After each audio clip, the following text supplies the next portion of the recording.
এখন আমি বলবো ডাব সেবনের উপকারিতা। আপনি যে ডাব খাবেন, সেই ডাব খেলে আপনার শরীরের কতটা ভালো হবে, এবারে আমি আপনাদেরকে জানাবো। আপনারা জানেন যে ডাব খাওয়ার উপকারিতা, তবু আমরা অবহেলায় খেতে চাই না, যে থাক আজকে নয় পরে খাবো।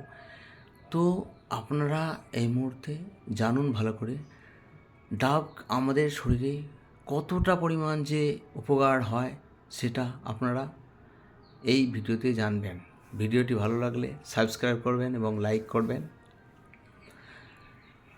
ডাব সেবনে আমাদের শরীরের বিভিন্ন রকম vitamin A, vitamin B, vitamin C, vitamin D, vitamin K, এইভাবে ডাবের ভিতর 32 ধরনের এনজাইম অন্তর্ভুক্ত থাকে। ডাবের যে জল,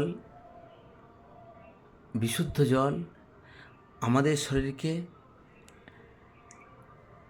নানান রোগ জীবাণু থেকে আমাদের রক্ষা করে।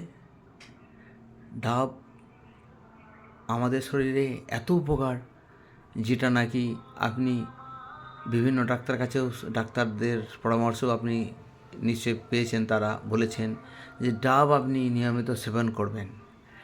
এইবার ডাব যখন আপনি সেবন করবেন, আপনারা ভালো ডাব খাবেন, আপনারা বিশুদ্ধ ডাব খাবেন, আপনারা তাজা ভালো ডাব খাবেন।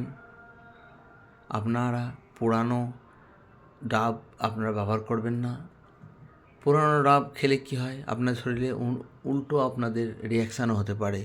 যেমন ধরুন ডাবটা খারাপ হয়ে গেছে, নষ্ট হয়ে গেছে, সেই ডাব আপনারা ভুল করে খেয়ে ফেললেন না।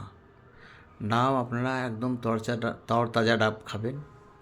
সেই ক্ষেত্রে আপনার শরীরের পূর্ণ লাভ আপনি পাবেন। আপনি নিয়মিত ডাব খেলে আপনার শরীরের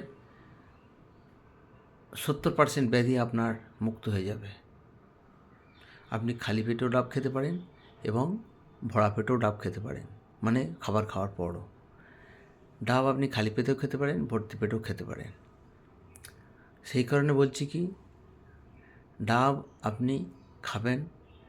ডাব খেলে আপনি যদি ব্লাড প্রেশার আপনার থাকে, তাও ডাব খেতে পারেন হাই। আবার আপনার ব্লাড প্রেশার যদি লো থাকে, তাও খেতে পারেন। মানে দুই রকম মানুষের ক্ষেত্রেই এই ডাব খাওয়া যায়, সে হাই প্রেশার হোক কিংবা লো প্রেশার হোক। এই লো প্রেশার হাই প্রেশারকে কন্ট্রোল করে আমাদের এই ডাব। সেই কারণে বলছি আপনারা নিয়মিত ডাব সেবন করুন।